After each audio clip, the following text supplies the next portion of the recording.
Assalamualaikum warahmatullahi wabarakatuh. Perkenalkan, nama saya Safina Alia Salim dengan NPM 0272211071 dari Prodi Akuntansi 4A Universitas Hairun Ternate. Yang saya hormati Bapak Dr. Suito SEMSI AK, CSRS, CSRA selaku dosen pengampu mata kuliah metodologi penelitian. Nah, pada video pembelajaran kali ini saya akan menjelaskan apa itu analisis konten dan mereview jurnal dengan pendekatan analisis konten.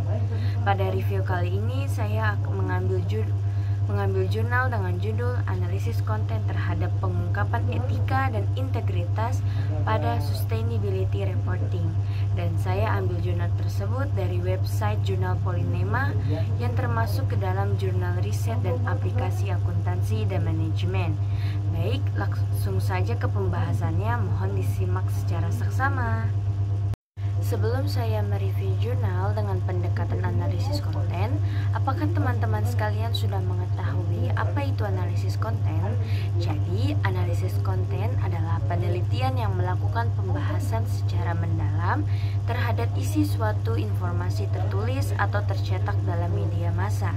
Teknik analisis konten ini dilakukan melalui simbol coding, yaitu mencatat lambang atau pesan secara sistematis dan kemudian dilakukan interpretasi atas hasilnya.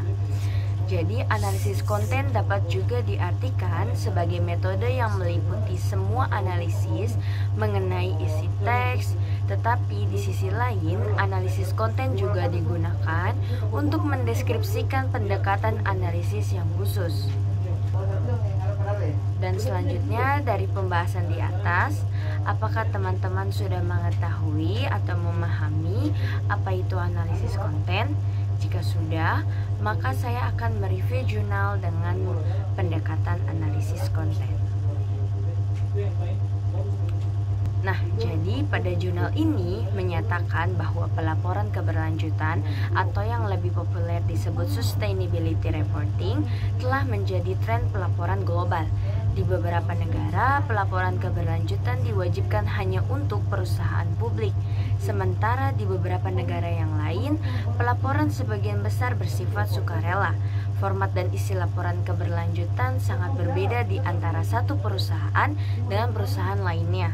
Namun, konten penulisan laporan keberlanjutan tersebut harus memenuhi kriteria atau standar yang telah ditentukan.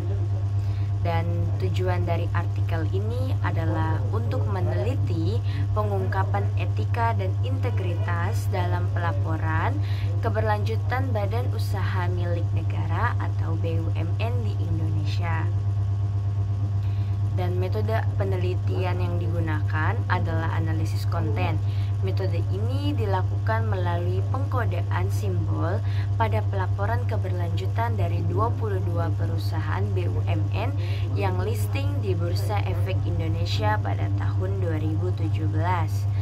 Dan langkah selanjutnya adalah merekam simbol atau pesan secara sistematis dan kemudian menafsirkan hasilnya.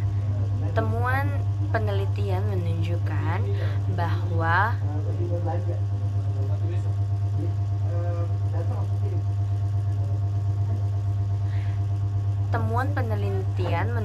bahwa semua perusahaan dalam penelitian ini berkomitmen untuk mengungkapkan etika dan integritas.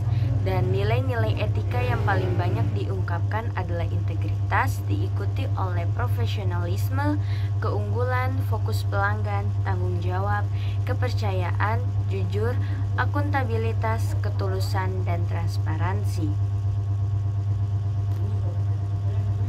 Saat ini, hampir semua perusahaan diharapkan dapat meningkatkan pelaporan mereka tentang isu-isu keberlanjutan. Perusahaan-perusahaan tersebut juga mengalami tekanan melalui peraturan yang ditegakkan oleh lembaga atau pemerintah serta tekanan dari pemegang saham agar membuat laporan keberlanjutan.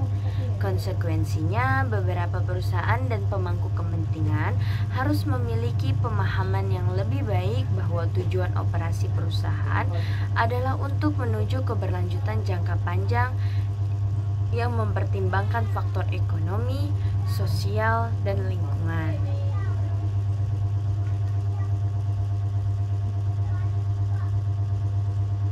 Di Indonesia, pelaporan dan keuangan secara umum telah diatur dalam Pernyataan Standar Akuntansi Keuangan atau PSAK.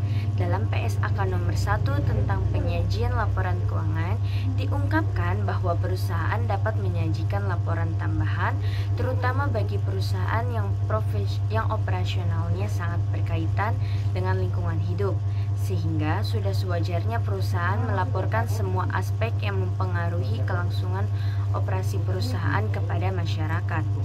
Secara umum, laporan keberlanjutan dapat dipahami sebagai laporan yang dipublikasikan oleh sebuah perusahaan untuk mengungkapkan atau disclose kinerja perusahaan pada aspek ekonomi,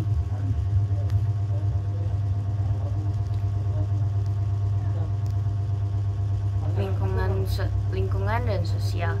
Tujuan perusahaan mengungkapkan laporan keberlanjutan selain untuk memenuhi regulasi adalah untuk menginformasikan komitmen dan kinerja ekonomi, lingkungan, dan sosial perusahaan kepada para pemangku kepentingan serta masyarakat luas secara transparan.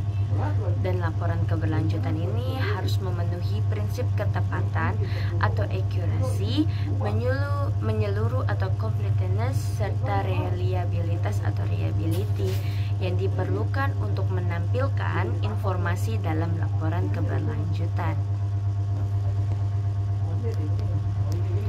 Proses pembuatan laporan keberlanjutan ini dilakukan secara berjenjang, mulai dari penyediaan data, proses penulisan, editing, pengecekan akurasi data audit, hingga didapat draft final untuk kemudian disajikan dalam bentuk laporan akhir.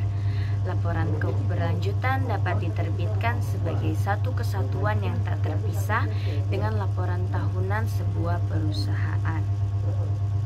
Jadi selesai sudah mereview jurnal dan apa itu analisis konten. Jadi dapat disimpulkan bahwa kebutuhan pengetahuan yang semakin meningkat membuat informasi tentang integritas, etika, dan anti korupsi dalam suatu perusahaan menjadikan alasan pentingnya pelaporan keberlanjutan yang dikomunikasikan kepada masyarakat secara luas. Bukan hanya komunikasi yang lebih transparan akan dibutuhkan oleh investor untuk melihat peluang investasi, tetapi juga oleh masyarakat yang telah mengalihkan fokusnya dari laba jangka pendek ke keberlanjutan jangka panjang. Dengan demikian memastikan bahwa sumber daya digunakan sedemikian rupa dengan mempertimbangkan asas-asas etika. Perusahaan-perusahaan yang tergabung dalam badan usaha milik negara sejatinya secara aktif harus berpartisipasi dalam memberikan informasi yang diperlukan, terutama yang berkaitan dengan informasi yang bersifat kualitatif. Dalam penelitian ini terbukti bahwa mayoritas perusahaan komite untuk mengungkapkan etika dan integritas sesuai yang diminta oleh G456 bagi yang menggunakan standar G4 dan GRI 102-16 bagi yang menggunakan standar GRI, dan hampir semua perusahaan tidak mengungkapkan GRI 102/107 karena memang standar GRI ini membolehkan untuk menghilangkan hal tersebut. Hal ini menunjukkan bahwa perusahaan hanya akan mengungkapkan apa yang disyaratkan oleh standar saja. Namun, perusahaan-perusahaan tersebut harus menyadari perlunya informasi yang lebih transparan, sehingga sejatinya mereka mengungkapkan semua yang disarankan oleh standar. Dan sekian video pembelajaran dari saya. Semoga teman-teman dapat memahami apa yang telah saya jelaskan. Jangan lupa like, comment, and subscribe. Kurang lebihnya mohon maaf. Wassalamualaikum warahmatullahi wabarakatuh.